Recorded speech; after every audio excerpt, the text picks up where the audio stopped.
several years later, I got an email from this person, and thanking us for the conversation that we had, because they had gone across town. This was in a large city.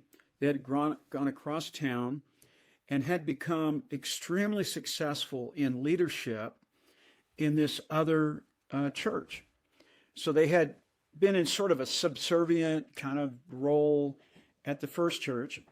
But when they got out of that environment and got back into their own environment, they became a director level, kind of what we would call in business a C-level position, built a huge ministry within that church, really thrived. Their marriage thrived, their kids, everything was thriving.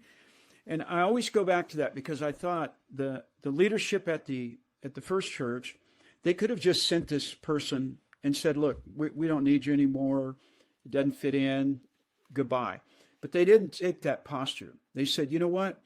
Let's do this. Well, where I'm going with that is it didn't just affect this family's life, but then there were non-believers in their family that saw how the church handled this. Instead of firing them, send them, get out of here. We don't need you anymore.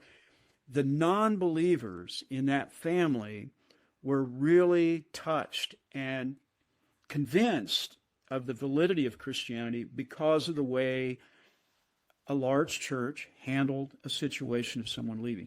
So that, in a sense, that was kind of a nice apologetic. It was a nice way of showing what would Jesus do in this situation. He wouldn't throw them out. He would help them make a transition to find what they really needed to do. Now, it was a Christian-to-Christian relationship, but there were other people watching. There were always other people watching what happens. Yeah.